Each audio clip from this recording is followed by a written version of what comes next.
네, 정말 흥미로운 강연 저희 잘 봤고요. 다음 강연도 역시 흥미롭습니다. 다음 강연은 카이스트 바이오 및 뇌공학과의 이수현 교수님의 강연인데요. 이수현 교수님의 주 연구 분야는 기억과 감정의 메커니즘과 관련이 있고요. 강연의 제목은 새로운 세상에서 적응하고 있는 나의 뇌입니다. 그러면 기대하시고 들어주시기 바라겠습니다. 네, 여러분 반갑습니다. 카이스트에서 기억과 감정 관련 연구를 하고 있는 이수연이라고 합니다. 저는 대전역에서부터 제가 일하고 있는 카이스트까지 운전을 해서 갈 경우가 많이 있는데요. 여러분 여기 대전역이 있고요. 여기 그 하상도로가 있습니다.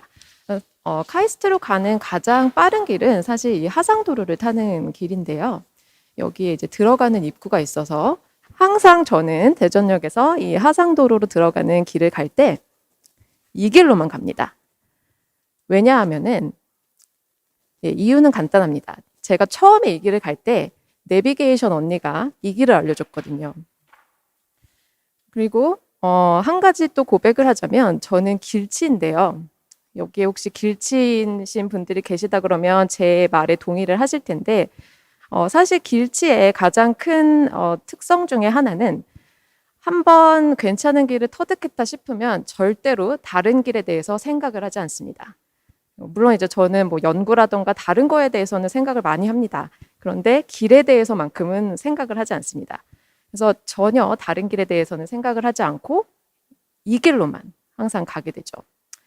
근데 이런 저에게 최근 몇 달 사이에 아주 큰 문제가 생겼는데요. 난관에 봉착하게 되었는데요. 바로 대전역에서 대대적인 공사를 시작한 것입니다. 그래서 제가 항상 애용을 하고 유일하게 알고 있던 이 길을 지나가지 못하게 된 것이죠. 그래서 제가 어떻게 했을까요? 이 길을 선택했습니다.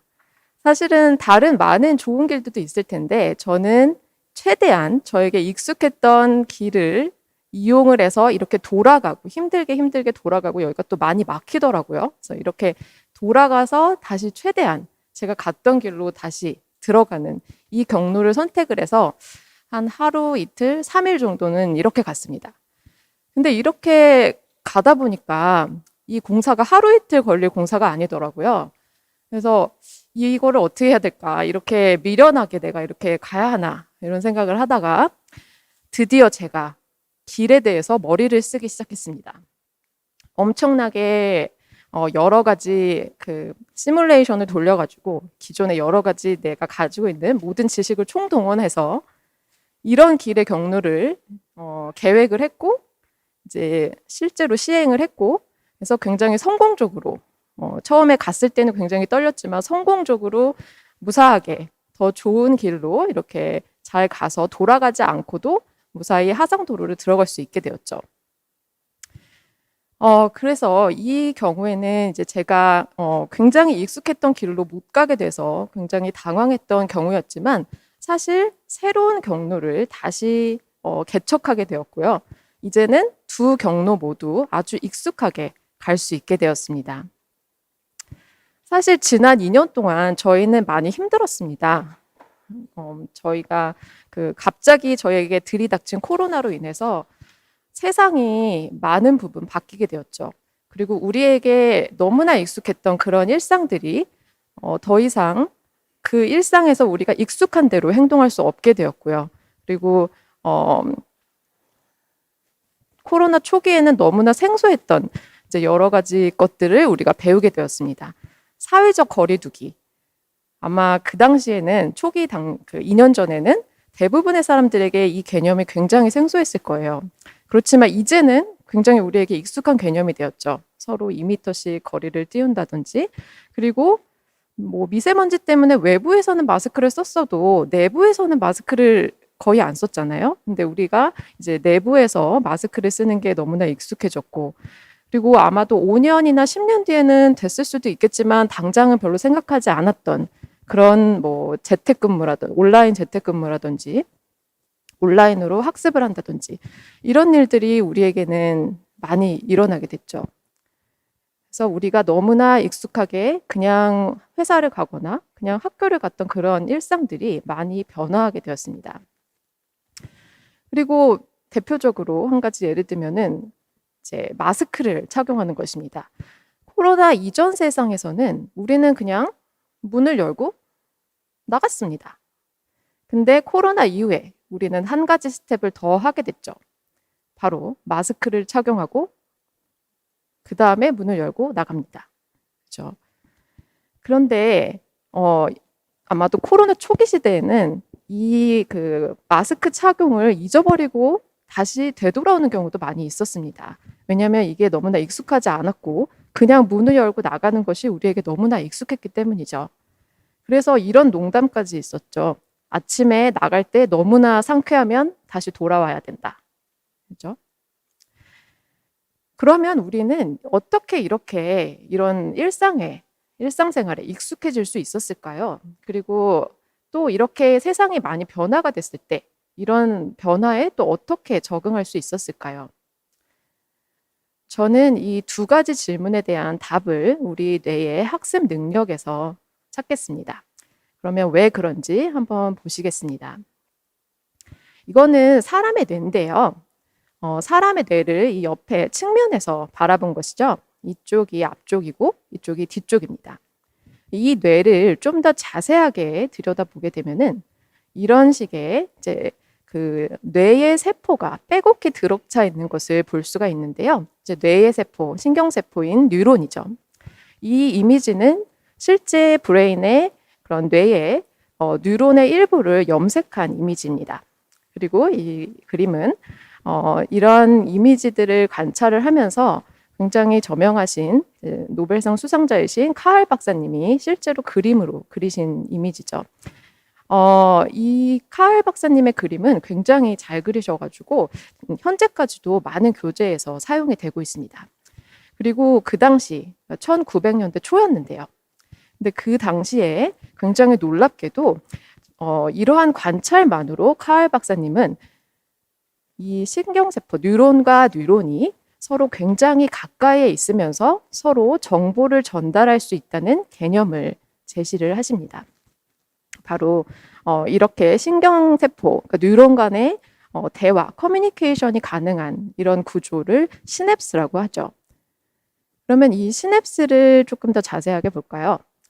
이것이 이제 신경세포, 그러니까 그 뉴론의 앞쪽 뉴론의 말단 부분, 이제 끝쪽 부분이고요. 이게 다음 뉴런의 이제 처음 부분에 해당이 됩니다.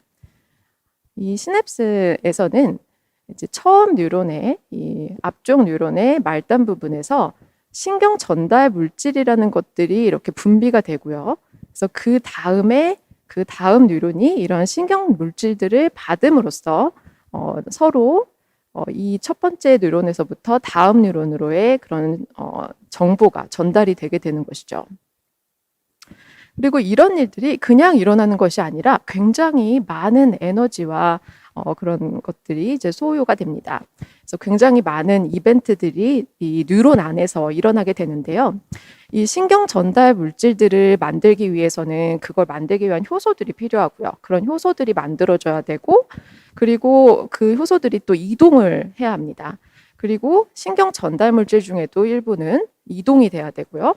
그리고 또 이 말단 부분에서도 신경 전달 물질들이 만들어지게 되고, 그 다음에 이러한 주머니들의 신경 물질들이 패킹이 돼가지고 결국 이제 세포막에 융합이 되면서 분비가 되는 이런 굉장히 복잡하고 여러 가지 그런 이벤트들이 이제 발생을 하게 되죠. 굉장히 에너지가 많이 쓰이는 그런 작업들입니다. 그래서 신경세포가 뉴론과 뉴론이 이렇게 커뮤니케이션을 하기 위해서는 많은 에너지가 쓰이게 되죠.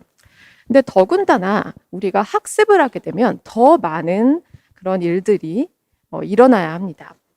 이 신경세포의 핵 안에서는 유전 정보 물질인 DNA가 RNA로 만들어지는 전사작용이라고 하는 작용이 일어나게 되고요. 그리고 핵 밖에서는 이러한 RNA로부터 새로운 단백질들이 많이 만들어지게 됩니다. 그리고 이거는 이제 우리가 기억에서 이제 특히 중요하다고 알려져 있는 해마라는 부분의 한 시냅스를 보여주고 있는데요. 이 시냅스의 이러한 구조가 새로운 이런 단백질 합성으로부터 이렇게 변화가 되는 그런 과정을 거치게 됩니다. 그래서 이러한 과정을 거쳐서 시냅스가 강화되고 우리 결국에는 학습에 의해서 우리는 변화된 시냅스 구조들을 가지게 되는 것이죠. 다시 말하면 우리는 변화된 뇌를 가지게 되는 것입니다. 학습, 그러니까 우리가 경험하고 학습하는 그 이전의 뇌와 그 이후의 뇌는 사실 다른 뇌인 것이죠. 그래서 이제 여기 제가 있고 내가 있고 그다음에 나를 둘러싼 이제 내가 이제 받을 수 있는 여러 가지 외부의 환경, 그다음에 자극들이 있습니다. 나의 뇌는 이들 그 외부 감각 정보를 받아들여서 이런 정보가 나에게 어떤 의미인지를 처리를 한 후에 이제 이것에 맞게 적절하게 행동으로 이제 나타나게 하는 것이죠. 그래서 우리가 뇌 학습이나 경험에 의해서 우리가 새로운 시냅스들을 가지게 되고 새로운 뇌를 가지게 된다 그러면은 우리의 그 외부 감각 정보에 대한 우리의 행동 반응도 바뀌게 되는 것입니다. 그러면 이러한 경우에 어떤 뇌 영역들이 이제 관여를 하는지 보게 되면은 이제 우리가 외부에서 여러 가지 감각 정보들을 받을 때는 여러 가지 뭐 시각이나 앞에서 문 교수님이 말씀하신 뭐 후각이라든지 아니면 뭐 청각이라든지 여러 가지 감각 영역들이 같이 수반이 되게 되고요. 그리고 우리가 행동이나 반응을 결정하고 나타내기 위해서는 하기 위해서는 운동 영역이라든지 그리고 여기는 이제 그 뇌에서 굉장히 깊은 부분에 해당이 되는 영역인데요. 기저핵이라는 부분입니다. 이 영역들이 이제 우리의 행동이나 반응을 결정하게 되죠. 근데 단순히 이 영역들만 사용이 되는 것은 아닙니다. 이렇게 많은 다른 연합 영역이라고 부르는 영역들이 우리의 행동들을 이제 변화시키게 되는데요.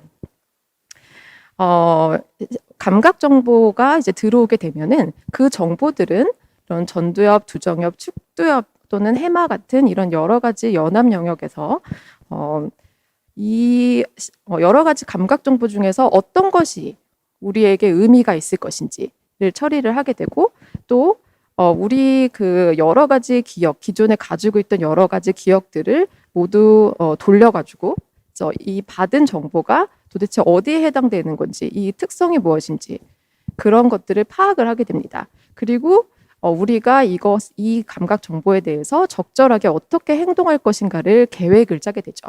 그래서 그러한 여러 가지 처리들이 일어나서 결국에는 그 정보가 우리의 운동 영역이라든지 기저핵으로 넘어가게 되고 그래서 우리가 올바른 행동 반응을 할 수 있게 됩니다. 이런 모든 과정을 거치는 이러한 그 처리 과정을 우리는 제어 행동 모드라고 할 수가 있습니다. 그렇다면 다른 모드도 있을까요? 네, 있습니다. 만약에 우리가 똑같은 경험을 계속적으로 반복하고 오늘도 내일도 똑같이 계속 하게 된다면 우리는 이러한 행동 모드를 갖게 됩니다. 바로 습관적 행동 모드입니다. 이 모드에서는 우리가 감각 정보를 받아들이고 그리고 나서 연합 영역의 여러 가지 그런 과정이 없이 생략이 된 채 바로 운동 영역과 기저핵의 행동 반응으로 넘어가게 되는 것이죠. 그러면 아까 제가 말씀드린 그런 여러 가지 시냅스들의 그런 커뮤니케이션과 그다음에 학습에서 그런 많은 에너지를 사용이 됐던 것을 여러분도 알고 있을 텐데요. 얼마나 여기서 많은 에너지들을 절약할 수 있을지 생각할 수 있으시겠죠. 그래서 굉장히 효율적인 그런 시스템이라고 할 수 있습니다. 다시 정리를 해보면은 우리는 여러 가지 반복적인 그런 경험, 학습을 통해서 제어 행동 모드에서 습관적 행동 모드로 넘어가게 되고요. 제어 행동 모드는 감각 정보를 받아서 연합 처리를 하고 그다음에 행동 반응으로 내보내는 반면에 습관적 행동 모드에서는 감각 정보가 연합 처리 없이 바로 행동 반응으로 넘어가는 굉장히 효율적인 그런 시스템을 발동하게 됩니다. 그리고 여러 가지 제어 행동 모드는 익숙하지 않은 것들이고요. 습관적 행동 모드는 굉장히 우리에게 익숙한 그런 여러 가지 행동이라고 할 수 있죠. 그리고 제어 행동 모드에서는 연합 영역을 포함하는 많은 뇌 영역이 동반이 되지만 습관적 행동 모드에서는 굉장히 최소의 영역을 동반하게 됩니다. 그래서 굉장히 많은 에너지가 필요한 반면에 습관적 행동 모드에서는 낮은 에너지를 이제 사용하게 되죠. 그래서 우리가 새로운 것을 학습을 하고 그리고 그게 이제 제어 행동 모드에 있다가 여러 번 반복이 되면은 우리는 굉장히 습관적 행동 모드로 이제 이동이 됐던 것이고 우리에게 굉장히 익숙했던 많은 것들, 우리가 익숙하게 했던 행동들은 바로 이 습관적 행동 모드에서 진행이 됐던 것이죠. 그런데 코로나로 인해서 세상이 많이 변했을 때 우리는 이러한 굉장히 익숙했던 습관적 행동 모드에서 제어 행동 모드로 모든 것을 바꿔야 했던 것입니다. 그래서 여기 보시면은 얼마나 많은 그런 에너지와 뇌 영역이 동반됐을지 이제 여러분 생각할 수 있겠죠? 그래서 이 두 가지 질문에 대해서 제가 왜 학습 능력이라고 말했는지 이제는 이해가 되실 것입니다. 그리고 처음에 마스크 쓰는 게 굉장히 불편하고 익숙하지 않았을 때는 아마도 이 마스크를 쓰는 거는 제어 행동 모드에서 진행이 됐을 것이고요. 그리고 그렇지만 2년이 지난 지금에는 너무나 익숙해져서 아마도 습관적 행동 모드에서 마스크를 우리가 굉장히 익숙하게 쓸 수 있게 됩니다. 그래서 저는 여러분들에게 우리 뇌를 한번 위로해 주라고 또 수고했다고 말해주고 싶어요. 우리 뇌는 참 많은 수고를 했습니다. 2년 동안 그 많은 것들을 새롭게 학습을 하느라고 너무나 익숙했던 것들이 변화가 돼서 학습을 하느라고 많은 에너지를 써야 했고요. 그리고 그 학습한 것들을 제어 행동 모드에서 진행을 하느라고 또 엄청 많이 힘들었겠죠.